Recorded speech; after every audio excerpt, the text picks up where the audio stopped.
We're back ahead of week 6, and Ryan, I think just first off, before getting into predictions, let's talk about Damien Willemse. Yeah. Outstanding performance from the youngster last weekend against the Blues, and I think almost inevitably we see guys coming out now. Jaguares wrote his column saying that he really believes Damien's a sort of fly half worth investing in for the future at Springbok level. I think he certainly has, some valid points about the talents that he possesses, and the fact he's really a quick fly half who would, prevent or at least provide the defence of opposition with something to think about. I really like the fact that he's also looks to have improved his goal kicking, which was very impressive against the Blues. Certainly a player who seems to have it all. I just think there's also a need to be a little bit wary of talking him up too much too soon. He's 19 years old. I think we need to see a little bit more at Super Rugby level over a consistent period, especially on defence, before we start talking about him in a national frame. Yeah, I agree to a certain extent, and I think there are a couple of other issues. Look, Damien Willemse there's no doubt that he's an outstanding talent. Like, probably the most exciting fly half to emerge since Andre Pollard came through in the junior box setup. He looks like he ticks a lot of the boxes. Goal kicking is important if you're going to take the step up, especially with test matches. I mean, I don't need to tell you, test matches can be decided by a goal kick. And he looks to have that quality. I've got two big concerns. One, that the caliber of coaching that a player like Damien Willemse is receiving. Look, he might develop despite what I think is a group of coaches that aren't necessarily the best for his development. I don't think they're particularly technically astute. And you've got a player like Willemse in your ranks, and you want to look after him. You want to embed some knowledge in him around the game, and his talent is there, but he's got to kick on from there now. And then the second issue concern I have is with the experience or the lack thereof around him. You look back at that 2007 World Cup winning Springbok side, and when those players were coming through, you think of a player like Frans Steyn, for example. The type of players that he played with in that Shark setup, Monty, John Smith. But because he's been such a big player then, that's one of the knock-on effects now, that a player like Willemse comes through in a system where there's not necessarily the experience to help him create the best version of himself. Yeah. But he's talented. I think they'll pick him for the Springboks this year. Whether or not that's the right decision, I suppose time will tell. But I've just got those niggling kind of things around Willemse. Yeah. I think definitely we might see him involved in the box setup, at least box camps, and let him learn from the other guys. But I just think we can't jump to suddenly say he must go ahead of Andre Pollard and Elton Jantjies in the pecking order just yet. Of course, and sorry to break you there, but the one other issue is that talent isn't anything without temperament. I said this last week. And the step up from Super Rugby to test level is significant. Let's see him show temperament when the chips are down, and to excel under pressure in that way, and then to do that consistently, and then get his chance at test level.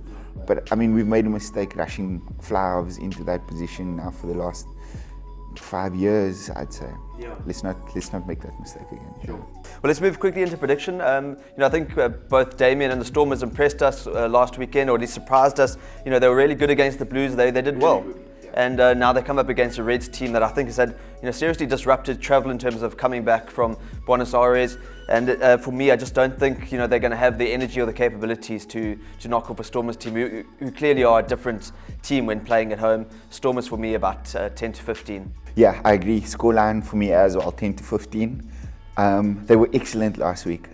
We've been critical of them. You got to give them their props when it's due. And they were outstanding. They were really, really good. And again, looking at the Bulls, I think they were really outstanding last weekend in New Zealand, at least in that first half. I think it was probably one of the best 40 minutes of rugby we've seen from a South African side in New Zealand. Really ran the Chiefs close. But again, as we've spoken about, just in terms of that composure and playing the full 80 minutes, perhaps still just lacking in terms of the Bulls' evolution. They're not quite there yet, but definitely moving in the right direction for me. Problem is, it doesn't get any easier now coming up against the Crusaders. They have lost 2 in a row, the Crusaders, so as defending champs, not looking quite the formidable force they were last year, but at home, in Christchurch. I think they'll just pull away from the Bulls again towards the latter stages, maybe a win of about 10 to 12. The Bulls' defeat was really hard to swallow for me because going into the final quarter, they were leading by 7. And then to lose by 13, that's like a turnaround. That's like very, very concerning for me. So it speaks to like a couple of different issues: lack of experience in that team, lack of a killer instinct, all things that can be addressed. But they're not gonna do it in a week. And I think the Crusaders will do them by 15. Yeah. Looking then to the next one, and the Sharks still overseas. I mean, I'm from Durban, so it's hard for me to see week in and week out the Sharks. Nobody's really perfect, Craig. Underperforming. And I really thought the Sharks would do something this year because they bolstered that back line. But almost strangely enough, it's the pack to me that's really underperforming. And they're battling at scrum time. It's not enabling the talented backs they do have to really feed off front foot ball. And that's really been the Achilles heel so far. Now they come up against a Rebels team. I do think desperation and the fact that the pack has been bolstered by Beast and Jean-Luc Dupree are coming back, I think that will provide a little bit of an edge. And that desperation factor, I think that'll maybe just get them over the line, a win of 5 to 10 for the Sharks. So there's this kind of rugby saying that came out of Durban. It started with Dick Meyer, and then John Plumtree kind of peddled it, where they said you got to earn the right to play, making reference to setting the platform in your with your pack, and they're not earning the right to play now. But there's definitely something there that, for me, that team has something. There's like they're the type of team that if it clicks for them, they can actually put together 3, 4, 5 wins on the bounce, and then be sort of the contenders that we both thought that they'd be this year. I think they'll get over the line this week. 10 points. I think they'd win by around 8 to 10. Sure. And then the final one, Ryan. I mean, looking into the Lions. Last week watched that game closely against the Sunwolves, and it was very clear, and Swayze Brain raised the point that they are lacking confidence as a team, clearly missing the leadership of Warren Whiteley, Jaco Kriel, and they've lost their way a little bit over the last couple of weeks. Where they lost to the Blues and being run so close by a Sunwolves team that we thought they would whack by 30 plus. Right. So it was quite surprising. It means that they now go to Argentina to play the Jaguares with a full strength team, whereas they've almost written that fixture off over the last couple of seasons and taken a B team and accepted maybe they're not going to win, simply to preserve the guys with the travel that comes with that trip. This time they're going over with a team that they really have prioritized win, and for me I think they'll still have enough strength now going there with the strongest team possible to get a win of about 5 to 10.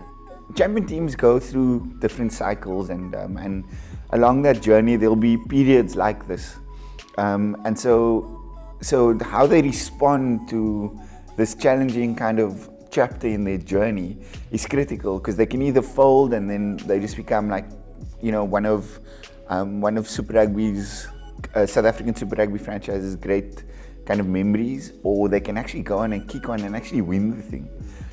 So I think they're kind of a critical stage in their development now.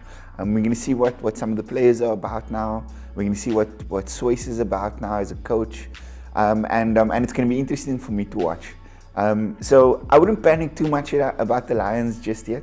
Let's see how they react to this little period in their on this journey. But yeah, I think the margin won't be as big as you describe. I'd say maybe they're going to sneak one here, like a 3 to 5. That's what I think is coming this weekend. All right, yeah. Sure. All right, great. Well, thanks, Ryan, and we'll be back next week as usual. Cool.